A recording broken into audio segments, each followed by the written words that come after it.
right, Mike, we're rolling. Ian Whalen's back from behind the camera, and today we're going to be talking about all-wheel drive cars, probably the best ones that you can get for under 30 grand. A lot of controversy about that topic, and that's today here on After Drive. Come back to the fake living room with Ian Whalen, Mr. Saab, or the former Mr. Saab.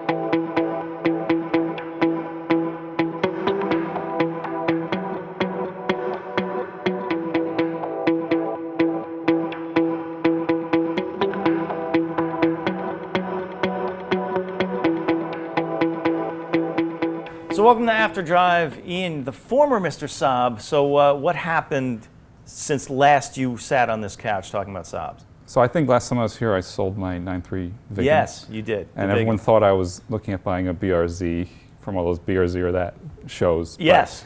But in reality, I was looking at other cars, and I ended up buying a 1987 Porsche 911.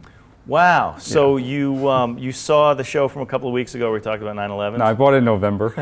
So you already had it? And it's been in my garage ever since. Well, there you go. So it's awesome. Well, congratulations. Thank That's you. fantastic.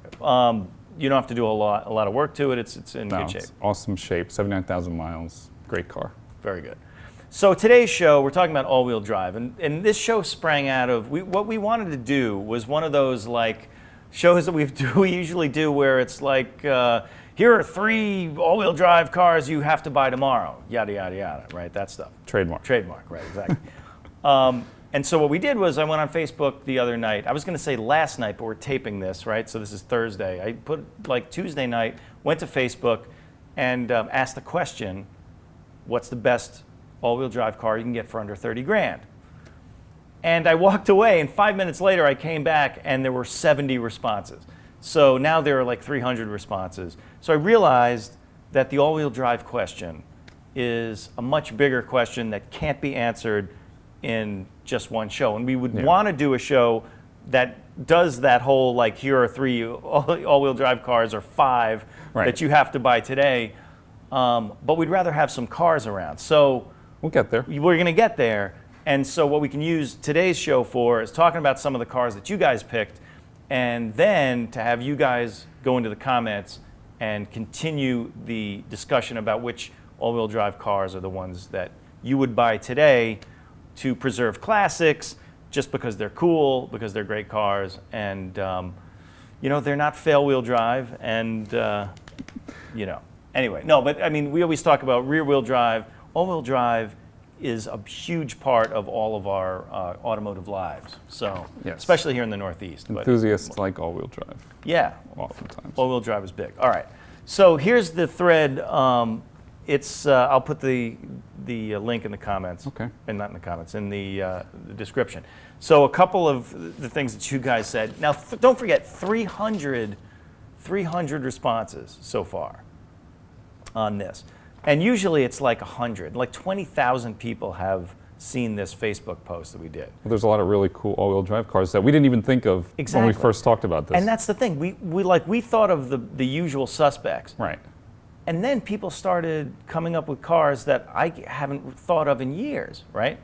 So here are a couple of the responses, and then we're going to get to, what we did was we categorized some of the responses in ways that maybe will spur on some new responses, but we'll get to that in a second. All right, so on Facebook, Will DeRosa. So which the best all-wheel drive car under 30 grand to buy? Right. A decked-out, couple-year-old STI that was bought as a midlife crisis car by a guy who didn't have time to drive it. He planned and dreamed of track days, but Little League and yard work have taken up all of his free time. So the harried house husband is the new little old lady from Pasadena, right? Yeah, that's interesting.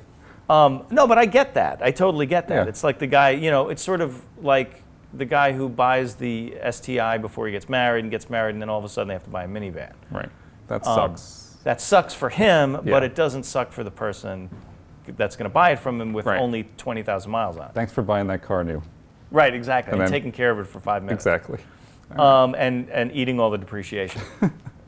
Okay, also, Tariq Laraj, a 6-bolt GSX Eclipse DSM. We're going to be talking about DSMs in a second. Dirt cheap 4G63, cheap as hell to mod and make fast. $29K to dump into it will make it a monster. So there's the $30K. If you want to put it all into a DSM car. I don't even know if you need to put that much into it.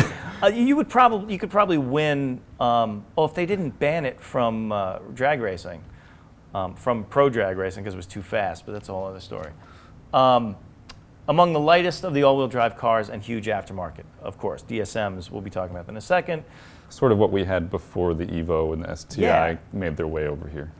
Right. There weren't that many cars like that. That's true, because another theme you'll see in this category is that all the cars that we didn't get until like the early 2000s, where we were reading magazines about cars in Japan and the UK and the rest of Europe and the rest of the world were, Group A and other homologation cars, and we didn't get them. Yeah, I still want a Subaru 22B. Right, exactly. 22B, which sold out in like a half hour. Thing is so cool. But all the first gen Evos, second Evo, third Evo, fourth, Evo 4, like all the Evos, all the Subarus, until we finally got the WRX in 2001 or something, and then we didn't get the STI until 2004. So there's a whole life of these all-wheel drive hero cars that happened before the Americans even got involved in it. The European people are laughing at us. Yeah, they're right laughing at us, right? Everyone's laughing at us. But this is why maybe we sort of idolize these, because there was so much pent-up demand. Right. Anyway, so Håkan Dranja Harheim, sorry for butchering that. I knew that was gonna happen. He did his best. I did my best. You can't complete a list like this without the Escort Cosworth, speaking of cars we didn't get, or the Audi Quattro for that matter. A Porsche 996 Carrera 4 could also be a nice outsider choice. So Porsche, starting at the 964 all-wheel drive, coming out of the 959 development. Right. Still a really cool car. Still a cool car, and all-wheel drive. Yeah, and I think with the 964 you can actually control some of the all-wheel drive settings. Mm-hmm. Later on they did away with that, so it's all automated. Yeah. So that's kind of cool that you can tweak that stuff. I think a lot of cars used to let you do that. Now it's more of a kind of ECU controlled modern thing. But right, with electronics controlling everything. Yeah, it used to be there were switches and knobs and stuff. An Audi and the Quattro. I mean, like there was some boost controller stuff that you could do. I think the lawyers just think that we're all too dumb to do that stuff on our own now. The car makers sort of snuck that stuff in. You get the idea that here's a button and you have to kind of know what you're doing to know what it does. You got to make cars only now that people don't need to read the manual. Right. Okay, so what we did was we took all of the recommendations, all the stuff from the thread that you guys put in, and we tried to categorize some of these cars because there's so many different ways that all-wheel drive found its way into performance cars. Right. Mostly it started through homologation, like we were talking about, but also just practicality. Yeah, that tech kind of filtered down into regular cars eventually. Exactly. But they're still cool. Right, and then just kind of, maybe some rogue engineers, as you'll see, people doing weird stuff inside the automakers, and, just building crazy stuff because they had the hardware right there because of the practicality. Right. Anyway, okay, here we go. So, sorry, not in America. These are the cars that if you're not in America, especially if you're in the UK, these are the hero cars from the all-wheel drive world. And the ones that we would never get, and the ones that we wished we got. And I'm leaving out, by the way, the Evos and the Subarus and the Imprezas on this Skylines. one. Then the Skylines, right? So they're the three, basically, right? Those are the main three that we didn't get that everybody knows, right? So it's all the Imprezas during the Colin McRae rally years, all the Evos during the Evo's sort of heyday in rally. Yeah. And then the Skylines, right? So Nissan's crazy stuff that we didn't get. Right. So that stuff aside, there's the Ford Escort RS Cosworth. Fantastic car that we will never drive, probably ever. Well, once they're old enough to import, we could bring them in. We have a 25-year import. It's true, but if we could find them, I mean, honestly, we might have to go. There might be another. There might be another Revolutionary War over bringing these to America, because I guarantee you there's going to be a lot of Brits that are not going to want to see these fall into American hands. But damn Yankees. I know, but once in a while they do come up for sale, and most of the time they're around 20 grand. Mostly between 20 and 30 if you do the currency exchange. And of course, damn it, the Brits' currency is like a leviathan of currency. So Right. Usually the Euros are bringing cars over there from here, not the other way around. not the other these way days. around, right? So we have to pay double to get a Cosworth here. Right. Anyway, the Peugeot 405 T16, another one that if you grew up playing Top Trumps, what's that card game? I don't know. You guys know. You know that one. And also the Nissan GT-IR, which is kind of like what we had as the Pulsar, but is actually a rally homologation car that the Brits got in Japan, and fantastic, another fantastic all-wheel drive turbocharged. Group A homologation. I'd never even heard of that car until you told me about it. I know. That's cool. It's early 90s, that period was a very fertile period for this stuff. And that's where actually this was kind of where all the other really good all-wheel drive cars of now came out of. This was sort of the crucible from which they were all forged, if you want to. Yeah, it seems like the early 90s is when all this tech started coming together. Yeah. And then every car company wanted to build something that could show off what they could do. Right. With all this all-wheel Exactly. drive, turbocharging. Post all Group kinds of B, things it was like basically that. Yeah. post Group B in rallying, and when they realized that everybody had to have all-wheel drive to win, and then, race on Sunday, sell on Monday stuff. Yeah. Okay. All right, pro level. These are the cars that you would buy, the all-wheel drive cars you get for under 30 grand, that you have to be kind of a pro. So the Lancia Delta Integrale Evoluzione. You can get one for under 30 grand, but making it run, You better be a Lancia Master Tech. you have to be, yeah. So what else, though? This is the question. So all these categories, we're going to ask what else. So that you guys put it down in the comments. What other pro-level cars can you think of? Because when I think of pro-level, it's definitely all Lancia. Yeah. Because they were cool as hell, but, not easy to take care of. Okay, bro level. All right, so no offense, obviously, what I mean is these are the more accessible, obvious ones. You can only drive these if you have a sideways hat. Yeah, see, now you're going to get me punched in the face. Like somebody's going to come up and That's just what go, he meant by dick. it. Sorry. No, but these are the cars that and I include myself among the bros if we're going to talk about bros. I call it's just because it rhymes. Because they're ones we can actually afford. They're ones we could actually afford. New, These were the cars that when we were, growing up in the last few years, some of us still haven't grown up. These were the cars that we looked at as the ones. So obviously, you've got your WRX STI and the Evo, and I'm only glossing over them because they're the most popular ones. Those are the ones that Right, you and think we all of. know them. We all know them, right? We'll leave those guys aside. But the amazing thing about the Mark IV Golf R32, right, which stunned everybody when it came out, is how those things have been holding their value. I mean, honestly. They're really cool. Yeah, they're really cool. And but it's if you something bought different. one 10 years ago, you probably could sell it for the same amount of money. So that's definitely on the list. All the DSMs, so that's the Diamond Star Motors, that's the Chrysler Mitsubishi Alliance. That's the Eagle Talon. Eagle Talon the TSI. The Mitsubishi Eclipse. GSX. And the best one, the Plymouth Laser. Plymouth Laser. Right, so the Plymouth Laser was the one that sucked, I guess, because I guess Plymouth didn't, was sort of the economy version. Yeah, I guess so. But the Eagle and the Mitsubishi Eclipse GSX are fantastic. They're serious cars. They're serious cars. Especially for their time. Yeah. Considering what we weren't getting here. Right. I mean, how many other cars were like that at the time? And there's tons of them out there. Yeah. I mean, I don't know how many have survived the that's the tuners problem. by now. There are tons of them out there, but Yeah. trying to find one that hasn't been, tuned to within an inch of its life, or fart can exhaust and giant wing and all that stuff. So that's like the poster car for all that. But if you can get one that's a little bit more stock, or at least has been upgraded a little bit, they're fantastic. Yeah. They're great cars. So again, what else? What are we missing from this list? What are we missing from the bro level cars, as opposed to the pro level cars like the Lancia? Okay, what's next? All right, so the U.S. classic weirdness. So this category, for me, is all the cars that I wish I had bought that I didn't, that I couldn't afford. But so like the Mazda 323 GTX. Another sort of rally homologation car, 1.6 liter turbocharged intercooled, it's like 130 horsepower, but it weighed nothing. Yeah.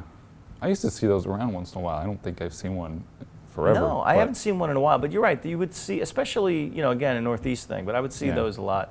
And the other thing about those cars is that you put a boost controller on it and you're into 170 horsepower, or almost like, Lotus Elise levels of power. Yeah. Even though, and all-wheel drive. So, excellent car. Yeah. The other one, the next one, this is really rare, but the Isuzu Impulse That's such RS. a cool car. Right? Yeah. So it's such a forgotten, weird classic from like one of the strange cars that we got that I don't think that anyone else got. I don't know if there was I know it was called the Piazza in other places, but I don't know if they ever had this one. So they basically actually, the Brits had it, but they had the engine. It was in the that Lotus Elan from the early 90s. Yeah, well, we got that car too. We got it too, but we didn't get as many. But you see more there. But yeah, Yeah, you're yeah. right. We did get that. Anyway, so it was really quick. And it had all the tech. I mean, it had all the it had tech. the Lotus-tuned handling and passive rear-wheel steering. Yes, that's all the other kinds of weird thing. cool Well, it would stuff. tow in, so it would change. It would adjust the alignment basically as you cornered to Right. help rotate. And there's cars now that have that are much more regular cars, but at the time, this was high-tech stuff. Yeah, it was high-tech stuff. And the other thing it has is it was strange because it had viscous couplings. Well, actually, we'll get into the sort of different kinds of all-wheel drive. But it had the viscous couplings, and it also had the center diff was helical. So it was fairly robust kind of rally tech a little bit. Yeah. I don't know where. The strange thing about the Isuzu Impulse RS was made for 1 year, 1991. Basically, it was all General Motors because General Motors owned Isuzu and General Motors owned Lotus at the same time.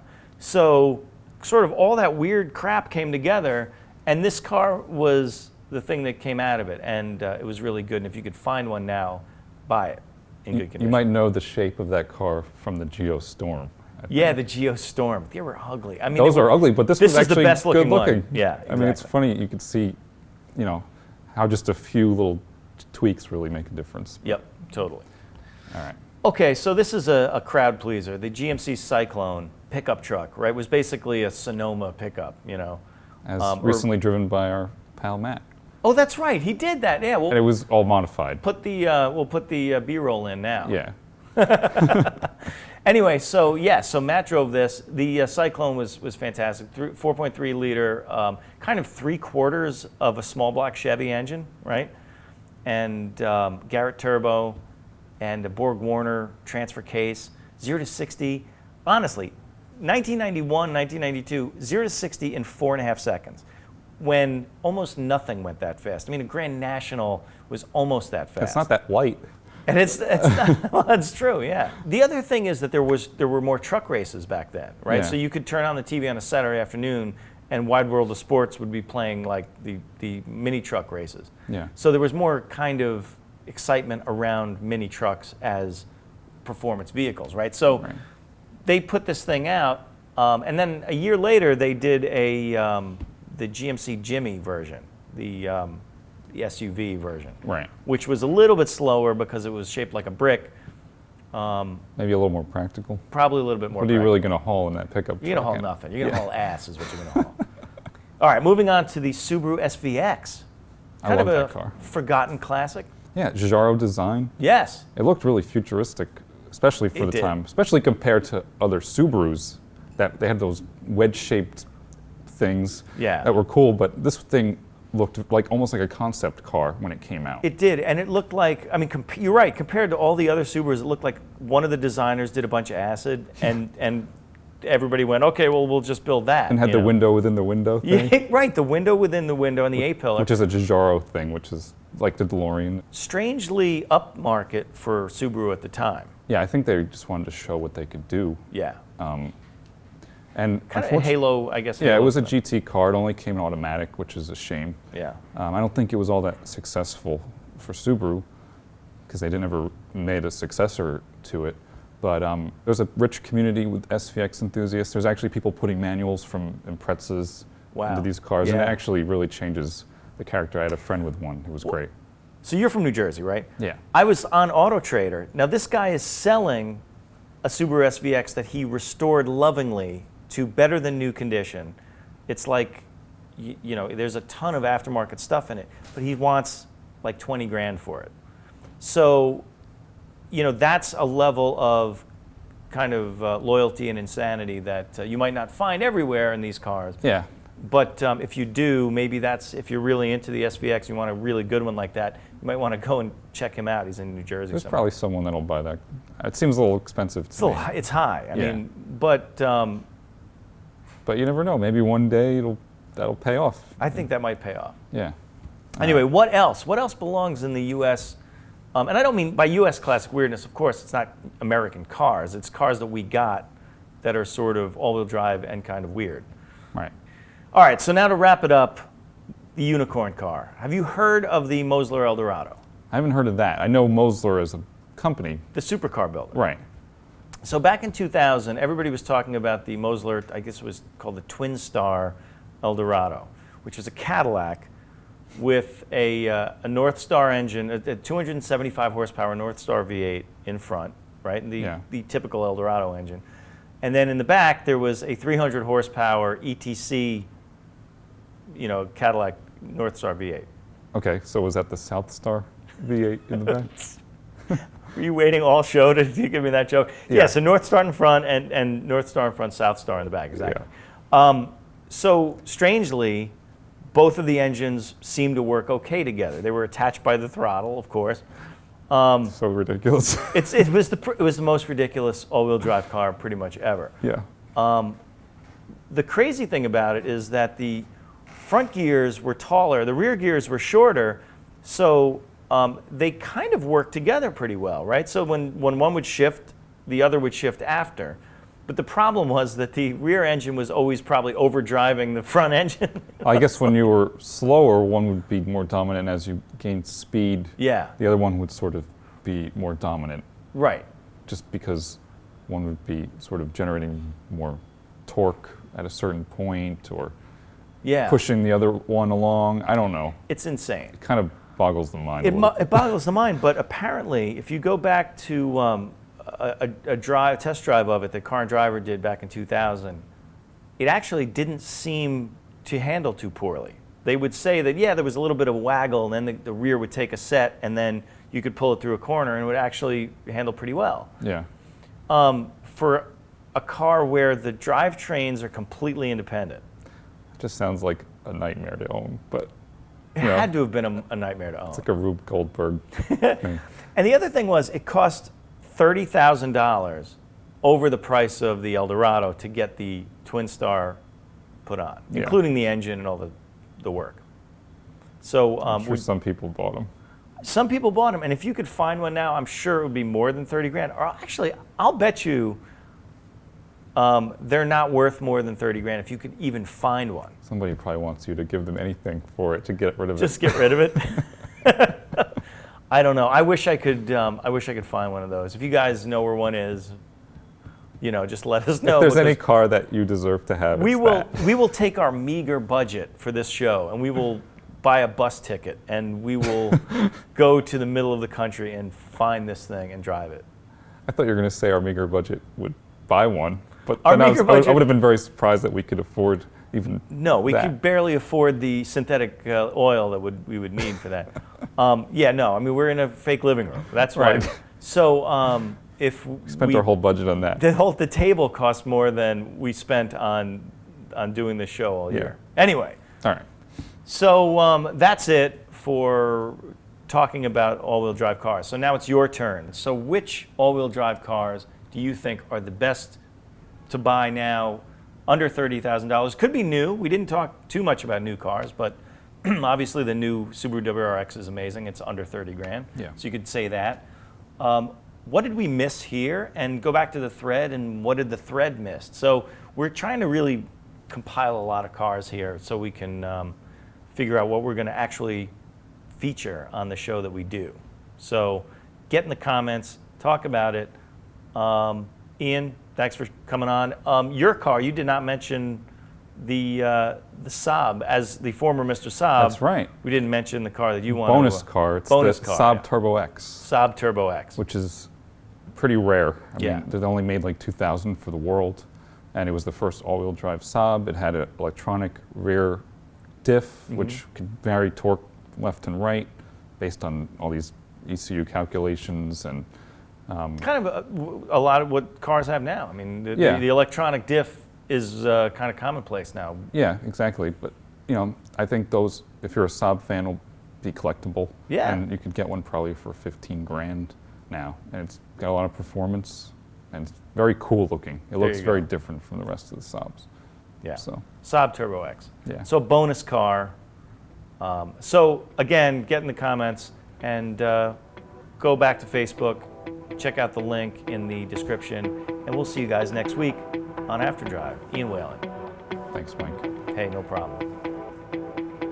Later.